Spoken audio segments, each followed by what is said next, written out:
মেয়েটি সিরিয়াল কিলারের বাসায় আটকা পড়ে গিয়েছিল। এরপর তার সাথে যা হয়েছিল তা জানতে ভিডিওটি শেষ পর্যন্ত দেখতে হবে। হে বন্ধুরা, আশা করি সকলে ভালো আছেন। আজ আমি এক্সপ্লেন করব 2024 সালে সদ্য মুক্তিপ্রাপ্ত south psychological thriller movie white rose. তো বেশি কথা না বলে গল্পে যাওয়া যাক।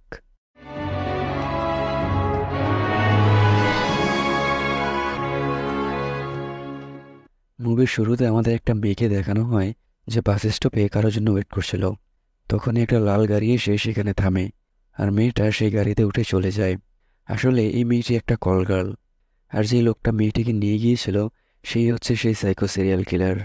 লোকটা মেয়েটার সাথে ইন্টিমেট হওয়ার সময় তার গাড়ে একটা ইঞ্জেকশন দিয়ে দেয়, যার ফলে মেয়েটা জ্ঞান হারিয়ে ফেলে। আর লোকটা তাকে একটা পলিথিনে মুড়িয়ে বাড়ির বেসমেন্টে নিয়ে যায়। বেসমেন্টে হত্যালীলার জন্য রাখা ছিল নানা ধরনের হাতিয়ার। লোকটা একটা চাপাতি উঠিয়ে মেয়েটাকে টুকরো টুকরো করে ফেলে। এরপর লাশের টুকরোগুলোকে বস্তায় ভরে একটা নদীর পাশে রেখে আসে। পরের দিন সকালবেলা লোকজনরা সেই বস্তাটি দেখে পুলিশদের খবর দেয়। পুলিশ সেখানে গিয়ে চেক করলে মেয়েটির কাটা মাথা খুঁজে পায়। আর একজন কনস্টেবল ইন্সপেক্টরকে বলে, স্যার, এই মেয়েটিকেও সেম প্যাটার্নে খুন করা হয়েছে। বডিকে টুকরো টুকরো করা হয়েছে, আর মেয়েটির হাতের ছোট আঙ্গুলটি কেটে রাখা হয়েছে। তখন এসপি ইন্সপেক্টরকে কল দিয়ে ক্রাইম সিনের ব্যাপারে জিজ্ঞেস করলে ইন্সপেক্টর বলে, স্যার, এটাও সেম প্যাটার্নে খুন করা হয়েছে। মেয়েটিকে টুকরো টুকরো করা হয়েছে, আর তার হাতের ছোট আঙ্গুলটিও কেটে রাখা হয়েছে। পরের সিনে আমাদের দিব্যা নামের এই মেয়েটিকে দেখানো হয়। দিব্যা তার অ্যাপার্টমেন্ট থেকে বাস স্টপের দিকেই যাচ্ছিল। দিব্যাকে দেখেই বোঝা যাচ্ছিল সে খুবই কষ্টে আছে। দিব্যা বাস স্টপের দিকে যাচ্ছিল আর মনে মনে ভাবছিল, আমরা আমাদের জীবনে যেটা ভাবি সেটা কখনোই হয় না। আসলে ভাগ্যে যা লেখা আসে তাই হয়। আর এই ভাগ্য আমাদের থেকে আমাদের আপন মানুষগুলোকেই কেড়ে নেয়। কথাটা যেন জীবনের সাথে মিলে গেল। আসলে আমাদের ভাগ্যে যা লেখা আসে তাই হয়। আর এই ভাগ্যই কিনে নিয়েছে আমার সবচেয়ে কাছের মানুষটাকে। দোয়া করি সে ভালো থাকুক। যাই হোক, দিব্যি এগুলো ভাবতে ভাবতে বাস স্টপে এসে পড়ে। সেখানে দাঁড়িয়ে সে তার পুরনো জীবনের স্মৃতিগুলো মনে করতে থাকে। আর আমাদের নিয়ে যাওয়া হয় ফ্ল্যাশব্যাকে। দিব্যার ছোট একটি মেয়ে আছে। দিব্যার মেয়ের নাম হচ্ছে দিয়া, আর তার হাজবেন্ডের নাম হচ্ছে আশরাফ। আশরাফ দেশের বাইরে জব করে, কিন্তু হঠাৎ করেই সে কাউকে না জানিয়ে ফিরে আসে।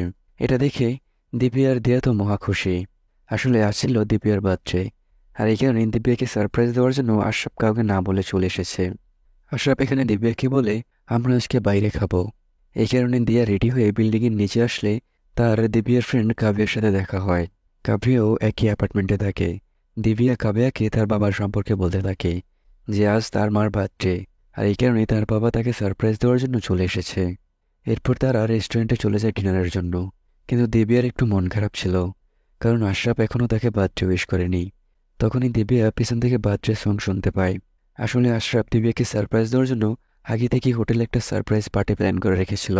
ডিনার শেষে তারা বাড়ি ফেরার সময় আশরাফ খেয়াল করে রাস্তার মাঝে পুলিশের ব্যারিকেড লাগানো আছে।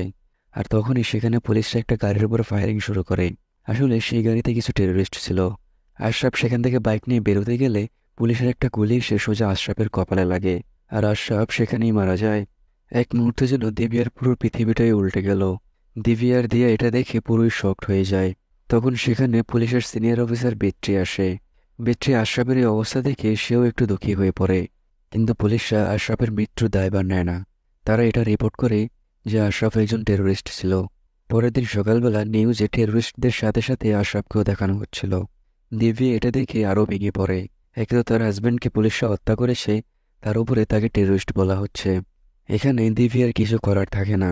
আসলে দিব্যা আর আশরাফ ভালোবেসে বিয়ে করেছিল। তারপর থেকেই তারা আলাদা হয়ে শহরে থাকে। দিব্যা আর আশরাফ ছাড়া কেউই ছিল না। এখানে দিব্যার কাছে যা টাকা পয়সা ছিল তা দিয়ে তার 3 মাস চলছিল। কিন্তু একদিন বাড়ির মালিক এসে দিব্যার কাছে বাড়ির ভাড়া চায়, কারণ দিব্যা 3 মাস ধরে বাড়ি ভাড়া দেয়নি। দিব্যা বলে, আমাকে একটু সময় দিন। বাড়ির মালিক বলে, 3 মাস তো হয়ে গেল, 2 দিনের মধ্যে আমার টাকা দিয়ে দেবেন। তখনই সেখানে দিব্যার ফ্রেন্ড কাব্যা চলে আসে, আর বাড়ির মালিককে কিছু টাকা দিয়ে বলে, আপনি আর যত টাকা পান সব আমি দিয়ে দেব। কাব্যা এখানে দিব্যার দেওয়ার জন্য খাবার নিয়ে এসেছিল।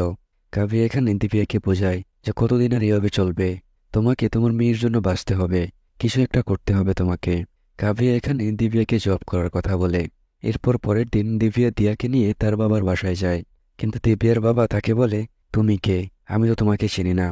আসলে দিব্যার আশরাফ যে লাভ ম্যারেজ করেছিল, সেই কারণেই দিব্যার বাবা তাকে আর তার মেয়ে মনে করে না। দিব্যার বাবা বলে, তুমি এখান থেকে যাবে নাকি গাড় ধাক্কা দিয়ে বের করে দেব। দিব্যা আর কিছুই বলে না, চুপচাপ সেখান থেকে চলে আসে। এর কিছুদিন পর দিব্যা কাব্যার সাথে দেখা করে। দিব্যা কাব্যাকে বলে, আমার জন্য একটা জব দেখে দিবে। কাব্যা দিব্যাকে নিয়ে একটা সুপার মার্কেটে চলে যায়, আর দিব্যার সেখানে জব হয়ে যায়। এভাবেই দিব্যার দিন চলছিল। দিয়া প্রতিদিন স্কুল থেকে এসে সুপার মার্কেটের সামনেই তার মার সাথে দেখা করত। এর কিছুদিন পর একদিন দিয়া স্কুল শেষ করে সুপার মার্কেটের সামনে এসে বসেছিল, কিন্তু দিব্যা বাইরে আসলে দেখে দিয়া সেখানে নেই। দিয়ার স্কুল ব্যাগ সেখানে পড়ে আছে। এটা দেখে দিব্যা অনেক টেনশনে পড়ে যায়। দিব্যা দিয়াকে আশেপাশে খুঁজতে থাকে। তখনই পেরুমল নামের একটা লোক দিব্যাকে কল দিয়ে বলে, তুমি আমার সাথে দেখা করো, আর তোমার মেয়ে আমার কাছেই আছে। দিব্যা ভয়ে ভয়ে পেরুমলের দেওয়া ঠিকানায় চলে যায়। আর এখানেই আমরা জানতে পারি আশরাফ পেরুমলের কাছ থেকে কিছু টাকা ধার নিয়েছিল ব্যবসা করার জন্য। কিন্তু এখন তো আর আশরাফ বেঁচে নেই, তাই পেরুমলও তার টাকা পায় না। এই কারণেই পেরুমল টাকার জন্য দিয়াকে কিডন্যাপ করে নিয়ে এসেছে। দিব্যা পেরুমলকে বলে, আমাকে 2 দিনের সময় দিন।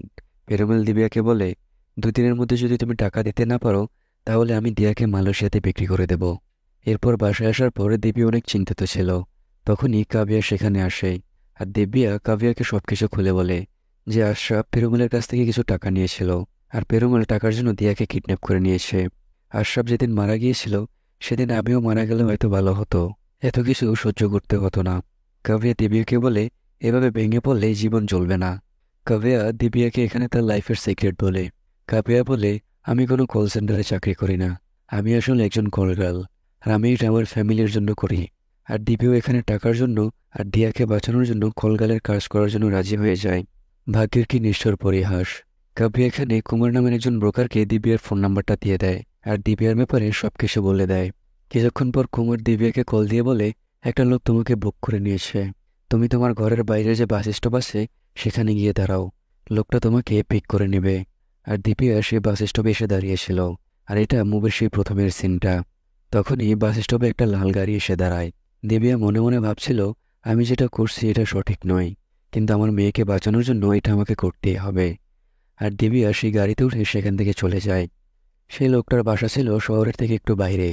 ঘরে আসার পর লোকটা মদ পান করতে থাকে। লোকটা দিব্যাকেও মদ খেতে বলে, কিন্তু দিব্যা না করে দিয়ে বলে, ওয়াশরুমটা কোথায়। লোকটা ওয়াশরুম দেখিয়ে দিলে দিব্যা ওয়াশরুমে গিয়ে অনেক কান্না করতে থাকে। দিব্যা তার হাতের আশরাফের দেওয়া আংটিটি খুলে ফেলে। তখনই আংটিটি নিচে পড়ে যায়। দিব্যা যখন আংটিটি তুলতে যায়, তখন সেখানে একটা কাটা আঙ্গুল দেখে অনেক ভয় পেয়ে যায়। আর এখানেই আমরা জানতে পারি এই লোকটা হচ্ছে সেই কিলার যাকে আমরা মুভির শুরুতে দেখেছিলাম। আর এই কিলার এখন দিব্যাকে হত্যা করবে। এসব কিছু ভেবে দিব্যা অনেক ভয় পেতে থাকে। দিব্যা কুমার আর কাব্যাকে কল দেয়, কিন্তু কাউকে কল দিয়ে পায় না। দিব্যা অনেক ভয় পেয়ে যায়। সে কি করবে কিছুই বুঝে উঠতে পারছিল না। অন্যদিকে সেই কিলার ড্রাগস নিয়ে নাচানাচি শুরু করে দেয়। সেই কিলার ডান্স করছিল আর ইমাজিন করছিল একটা মেয়ে তার সাথে ডান্স করছে, আর সে মেয়েটাকে যা যা করতে বলছে মেয়েটা ঠিক তা তাই করছে। অন্যদিকে দিব্যা পুলিশে কল দেয়, আর ভাগ্যক্রমে সেই কলটা যায় ইন্সপেক্টর বিট্রির কাছে, যাকে আমরা এর আগেও দেখেছিলাম। দিব্যা বৃষ্টিকে সবকিছু খুলে বলে। দিব্যা বলে, আমি একটা লোকের বাসার ওয়াশরুমের মধ্যে আছি, আর এখানে ওয়াশরুমের মধ্যে মানুষের কাটা আঙ্গুল পড়ে আছে। এই লোকটা একটা কিলার, আর সে আমাকে মেরে ফেলবে। দিব্যা তাকে বাঁচানোর জন্য বৃষ্টির কাছে রিকোয়েস্ট করতে থাকে। দিব্যার কথা শুনে বৃষ্টি বুঝে যায় এই লোকটা হচ্ছে সেই কিলার, যে কিনা মেয়েদেরকে হত্যা করে তাদের হাতের ছোট আঙ্গুল কেটে রেখে দিচ্ছে। বৃষ্টি দিব্যার লোকেশন ট্র্যাক করতে গেলে দিব্যার ফোনে নেটওয়ার্ক না থাকায় বৃষ্টি দিব্যার এক্সাক্ট লোকেশন ট্র্যাক করতে পারে না। তখন ভেট্রি কয়েকজন পুলিশকে দিব্যার লাস্ট লোকেশনে পাঠিয়ে দেয়। আর দিব্যা ভেট্রিকে তার মেয়ে দিয়ার কথা বলে যে সে পেরুমল নামের একটা লোকের কাছে আছে, আমার যদি কিছু হয়ে যায় তাহলে আপনারা আমার মেয়েকে বাঁচিয়ে নিয়েন। ভেট্রি এখানে দিব্যাকে সাহস জুগিয়ে বলে, তোমার কিছুই হবে না। তখনই সেই কিলার দরজার বাইরে থেকে ধাক্কা দিলে দিব্যা বলে, আমি একটু ফ্রেশ হচ্ছি। অন্যদিকে একজন লেডি কনস্টেবল এসে ভেট্রিকে বলে, দিব্যা যে নাম্বার থেকে কল করেছে সেই সিমটা আশরাফ নামের একটা লোকের নামে রেজিস্টার করা। আর এই আশরাফ হচ্ছে সেই আশরাফ যে টেরোরিস্টদের এনকাউন্টারের সময় মারা গিয়েছিল। তখন সিন ফ্ল্যাশব্যাকে যায়, আর আমরা দেখতে পাই র এজেন্টদের টিম বেট্রির অফিসে এসেছিল। আর তারা এখানে জানতে পারে রেহমত নামের একজন টেরোরিস্ট এই শহরের মধ্যেই আছে। আর বেট্রির সিনিয়র অফিসার তাকে তার টিম সহকারে সেই রেহমতকে ধরতে পাঠায়। আর যেদিন বেট্রি আর তার টিম রেহমতকে ধরতে গিয়েছিল সেদিন গোলাগুলিতে আশরাফ মারা গিয়েছিল। তখন সিনেমার বর্তমানে আসে। বেট্রি এগুলো চিন্তা করে বুঝতে পারে দিব্যা হচ্ছে সেই মেয়েটি যে তাদের কারণেই বিধবা হয়েছে। আর ভেট্রি মনে মনে এটা ঠিক করে যেভাবেই হোক সে দিব্যাকে বাঁচাবে। ভেট্রি তখন দিব্যার ফোনের কল হিস্ট্রি চেক করে জানতে পারে দিব্যা লাস্ট কুমার আর কাবিয়ার সাথে কথা বলেছিল। বেটি তখন তার টিম মেম্বার রেখাকে কল দিয়ে কুমারের ফোন নাম্বার দেয় আর বলে, যে করেই হোক না কেন আমাদের দিব্যাকে বাঁচাতেই হবে। রেখা এখানে কুমারকে খোঁজার কাজে লেগে পড়ে। অন্যদিকে ভেট্রি পুরো সার্ভেলেন্স টিমকে বলে, দিব্যার নেক্সট কল আসলে সবার আগে আমাকে ইনফর্ম করবে, আর আমাদের যেভাবেই হোক না কেন দিব্যাকে আজ বাঁচাতেই হবে। অন্যদিকে রেখা সে ব্রোকার কুমারকে ধরে ফেলে, আর কুমারকে জিজ্ঞাসাবাদ করলে কুমার বলে দিব্যা একটা লোকের সাথে গিয়েছে। রেখা সেই লোকের ঠিকানা জানতে চাইলে কুমার বলে, আমি সে ব্যাপারে কিছুই জানি না। রেখা তখন গাড়ি থেকে নেমে কুমারকে কষা একটা লাগিয়ে দিয়ে বলে, নাম পরিচয় ছাড়াই একটা মেয়েকে একটা লোকের সাথে পাঠিয়ে দিয়েছিস। এরপর রেখা কুমারের ফোনটা নিয়ে নেয় আর ভেট্রিকে কল দিয়ে সেই কিলারের ফোন নাম্বারটি দেয়। অন্যদিকে দিব্যা ওয়াশরুমের দরজায় কান লাগিয়ে শুনছিল যে কিলার কি করছে, কিন্তু অপরদিকে কিলারও বাথরুমের দরজায় কান লাগিয়ে শুনছিল দিব্যা কি করছে। এরপর দিব্যা আবারও ভেট্রিকে কল দিয়ে বলে, আপনারা এখনো এখানে আসেননি, লোকটা যে কোনো মুহূর্তে আমাকে মেরে ফেলবে। ভেট্রি দিব্যাকে বলে, তুমি কোনো চিন্তা করো না, যত তাড়াতাড়ি সম্ভব আমরা সেখানে পৌঁছে যাব। ততক্ষণে তুমি ওয়াশরুমের ফ্ল্যাশের ঢাকনাটা হাতে নিয়ে দরজার পাশেই দাঁড়িয়ে থাকো। কিলার যখন ভিতরে আসবে তখন পেছন থেকে তার মাথায় এত জোরে মারবে যাতে সে সেখানেই মারা যায়। দিব্যাও ভেট্রির কথা মতো ওয়াশরুমের ফ্ল্যাশের ঢাকনা নিয়ে দরজার পাশে দাঁড়িয়ে থাকে, আর কিলার একটা কুড়োল দিয়ে দরজা ভাঙতে থাকে। এটা দেখে ভয়ে দিব্যার হাড় হিম হয়ে যায়। কিলার যখন ওয়াশরুমের ভিতরে আসে, দিব্যা সেই ফ্ল্যাশের ঢাকনা দিয়ে কিলারের মাথায় সজোরে আঘাত করে আর সেখান থেকে পালাতে থাকে। কিন্তু দিব্যার আঘাতে সেই কিলারের কিছুই হয় না। এক পর্যায়ে কিলার একটা হ্যামার দিয়ে দিব্যার মাথায় আঘাত করে তাকে সেন্সলেস করে ফেলে, আর দিব্যাকে টানতে টানতে বেসমেন্টে নিয়ে যায়। আর সে শান্তভাবে সিগারেট খেতে থাকে, কিন্তু তখনই তার সিগারেট শেষ হয়ে যায় আর সে সিগারেটের জন্য বাড়ির বাইরে যায়। কিলার যখন বাইরে যায় তখন তার ফোনের সিগন্যাল চলে আসে, আর সিগন্যাল চলে আসায় সার্ভেলেন্স টিম কিলারকে ট্র্যাক করতে পারছিল, আর বেট্রি কিলারের পিছু করছিল যে সে কোথায় যাচ্ছে। বেট্রি কিলারের লোকেশনে পৌঁছালে পুলিশকে দেখে সেই কিলারটা পালাতে থাকে, আর বেট্রিও তার পিছু নেয়। এক পর্যায়ে কিলারের পেটের মধ্যে হাতাহাতি হলে কিলার বেট্রির পেটের মধ্যে একটা রড ঢুকিয়ে দেয়, আর বেট্রি কোনো মতে তার গান দিয়ে কিলারকে শুট করে দেয়। এর কিছুক্ষণ পর বেট্রির পুরো টিম সেখানে পৌঁছে যায়, আর কিলার আর বেট্রি দুজনকেই হসপিটালে নিয়ে আসা হয়। আর বেট্রি এখানে রেখাকে দিব্যার মেয়ে দিয়ার কথা বলে যে পেরুমল নামের একটা লোক দিয়াকে কিডন্যাপ করে রেখে দিয়েছে। অন্যদিকে সেই কিলারও বেঁচে গিয়েছিল, আর সিনিয়র ডক্টর একজন লেডি ডক্টরকে সেই কিলারকে সার্ভেলেন্সে রাখতে বলে। সেই লেডি ডক্টর যখন কিলারকে দেখে সে অনেক ভয় পেয়ে যায়, আর বাইরে এসে ডক্টরকে বলে, এই লোকটাকে আমাদের এখানে রাখা উচিত হবে না। তখন বেট্রি সেই লেডি ডক্টরকে বলে, আপনি কি এই কিলারকে চেনেন? তখন সেই লেডি ডক্টর বেট্রিকে সেই কিলারের পুরো কাহিনী বলতে থাকে, আর সিন চলে যায় ফ্ল্যাশব্যাকে। আসলে এই কিলারের নাম হচ্ছে দিলীপ। সে কিছু বছর আগে এমবিবিএস পড়ছিল, আর সেই লেডি ডক্টর আর দিলীপ ছিল ব্যাচমেট। কিন্তু দিলীপ ছিল একটু অন্য প্রকৃতির। সে সবসময় একা একা থাকতো, কারোর সাথে তত একটা কথা বলতো না। কিন্তু দিলীপ সোয়াতি নামের একটা মেয়েকে খুব ভালোবাসতো, কিন্তু সোয়াতি তার ছোটবেলার বন্ধু সন্দীপের সাথে রিলেশনে ছিল, আর এটাই দিলীপের ভালো লাগতো না। দিলীপ একদিন সোয়াতি আর সন্দীপকে ক্লোজ হতে দেখে নেয়, আর এটা দেখে দিলীপ মোটেও সহ্য করতে পারে না। আর এই কারণেই দিলীপ একদিন সন্দীপকে অনেক মারে।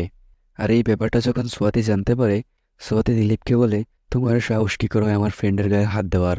এরপর থেকে তুমি আমার আর সন্দীপের থেকে দূরেই থাকবে। এগুলো শোনার পর দিলীপ একটু উদাস হয়ে পড়ে, আর সে সোয়াতি আর সন্দীপের থেকে দূরে দূরেই থাকতো। কিন্তু একদিন সেই হসপিটালে সোয়াতিকে নিয়ে আসা হয়। আসলে সোয়াতি সুইসাইড করার ট্রাই করেছিল। ডক্টররা অনেক চেষ্টা করার পরও সোয়াতিকে বাঁচাতে পারে না। এই কারণে সোয়াতির বডি সেই হসপিটালের মর্চুরিতে রেখে দেওয়া হয়, যাতে আগামীকাল সকালে সোয়াতির ফ্যামিলি থেকে কেউ আসলে তাদেরকে বডিটি হ্যান্ডওভার করা যায়। কিন্তু রাতের বেলা মর্চুরিতে কাজ করা একটা লোক দিলীপকে সেখানে নিয়ে আসে। লোকটা দিলীপকে বলে, তোমার কাছে আজকে রাতটাই সময় আছে, যা খুশি করে নাও। আমি জানি তুমি সোয়াতিকে অনেক ভালোবাসো, কিন্তু সোয়াতি এখন মারা গিয়েছে, তাই তোমার কাছে এখন সুযোগ আছে নিজের ইচ্ছা পূরণ করার জন্য। এটা বলে সেই লোকটা মর্চুরি থেকে চলে যায়, আর দিলীপ সোয়াতিকে ইমাজিন করে তার ডেড বডির সাথে রোম্যান্স করতে থাকে। তখন সেই লেডি ডক্টর মর্চুরির সামনে দিয়ে যাচ্ছিল। মর্চুরির মধ্যে শব্দ শুনে সে যখন মর্চুরির পাশে যায়, মর্চুরির জানালা দিয়ে সেই লেডি ডক্টর দিলীপকে সোয়াতির বডির সাথে রোম্যান্স করতে দেখে, আর দিলীপও সেই লেডি ডক্টরকে দেখে ফেলে। তখন সেই লেডি ডক্টর দৌড়ে হসপিটালের মধ্যে চলে যায়, আর তার বাকি ক্লাসমেটদেরকে সবকিছু খুলে বলে। এসব কিছু জানার পর হসপিটালের প্রিন্সিপাল দিলীপকে পুলিশে দিয়ে দেয়, আর পুলিশরা দিলীপকে একটা রিহ্যাব সেন্টারে পাঠিয়ে দেয়। তখন সিন আবার বর্তমানে আসে। অন্যদিকে সার্ভেলেন্স টিম দ্বীপের এক্সাক্ট লোকেশন খুঁজে পায়, আর কল দিয়ে সেটা বেট্রিকে জানিয়ে দেয়। অন্যদিকে রেখা পেরুমল নামের সেই লোকটার কাছে যায়, আর দিয়ার ব্যাপারে জিজ্ঞেস করলে পেরুমল বলে, সময় মতো আপনার ভাগের টাকাটা আপনার কাছে পৌঁছে যাবে, আর আপনি আমার কাজে নাক গলাবেন না। তখন রেখা সোয়েগের সাথে বন্দুকটা বের করে পেরুমলের পায়ে শুট করে দেয়। রেখা পেরুমলের থেকে দিব্যার মেয়ে দিয়াকে বাঁচিয়ে নেয়। অন্যদিকে দিব্যাকে দেখানো হয় সে এখনও সেই বেসমেন্টে বন্দি ছিল। দিব্যা সেখানে একটা ছুরি দেখতে পায়। কোনো মতে ছুরিটা নিয়ে সে তার হাতের দড়িটা কেটে ফেলে। অন্যদিকে হসপিটালে কিলার দিলীপের জ্ঞান ফিরে যায়, আর দিলীপ সেই লেডি ডক্টরকে হত্যা করে সেখান থেকে পালিয়ে যায়। আর দিব্যা সেই বেসমেন্ট থেকে বেরিয়ে রাস্তার মধ্যে দৌড়াতে থাকে সাহায্যের জন্য। দিব্যা রাস্তায় একটা মেডিসিন শপ খোলা দেখে সেখানে যায় সাহায্যের জন্য। সেই মেডিসিন শপটা একটা বৃদ্ধ দম্পতির ছিল। দিব্যা তাদেরকে সবকিছু খুলে বললে তারা দিব্যাকে মেডিসিন শপের পিছনে থাকা তাদের ঘরে নিয়ে যায়। আর দিব্যা ব্যক্তিকে কল করে তার লোকেশন বলে দেয়। কিছুক্ষণ পর দিলীপ সেই মেডিসিন শপে আসে একটা মেডিসিন কেনার জন্য। তখনই ব্যক্তি সেই বৃদ্ধ মহিলাকে কল দিয়ে তাদের লোকেশন সম্পর্কে জানতে চায়। আর ব্যক্তি সেই বৃদ্ধ মহিলার কথা শুনে দিলীপ এটা বোঝা যায় যে দিব্যা এখানেই আছে। দিলীপ সেখানে সেই বৃদ্ধ দম্পতিকে আহত করে দিব্যাকে মারতে গেলে দিব্যা কোনো রকমে নিজেকে বাঁচিয়ে সেখান থেকে পালিয়ে যায়। এর কিছুক্ষণ পরেই ব্যক্তি সেই মেডিসিন শপে এসে পৌঁছায়। ব্যক্তি সেখানে এসে দেখে সেই বৃদ্ধ দম্পতি সেখানে আহত হয়ে পড়ে আছে, কিন্তু দিলীপ আর দিব্যা সেখানে নেই। ব্যক্তি তখন সেই মেডিসিন শপের আশেপাশে খুঁজতে থাকে। ব্যক্তি একটু সামনে গেলে একটা কবরস্থানের মধ্যে দিব্যা আর দিলীপকে দেখতে পায়। আর ব্যক্তি সেখানে দিলীপকে আটকাতে গেলে তাদের মধ্যে একটা মারামারি লাগে। আর এই সুযোগেই দিব্যা একটা বেলচা দিয়ে দিলীপের মাথায় আঘাত করে। দিব্যা দিলীপকে বারবার মারতেই থাকে, আর দিলীপ সেখানে মারা যায়। আর একটু পর রেখা দিয়াকে নিয়ে সেখানে পৌঁছে যায়। দিব্যা তার মেয়েকে ফিরে পেয়ে তাকে জড়িয়ে ধরে কান্না করতে থাকে। মুভির লাস্ট সিনে আমাদের দেখানো হয় ব্যক্তি দিব্যাকে পুলিশের জব পাইয়ে দিয়েছিল, আর তার ট্রেনিং চলছিল। আর এই হ্যাপি এন্ডিংয়ের সাথে এই মুভিটি এখানে শেষ হয়ে যায়। তো ভিডিও কেমন লেগেছে কমেন্টে জানাতে ভুলবেন না। আর যারা এখনও আমাদের চ্যানেলটি সাবস্ক্রাইব করেননি, অবশ্যই আমাদের চ্যানেলটি সাবস্ক্রাইব করে আমাদের পাশেই থাকবেন। ধন্যবাদ।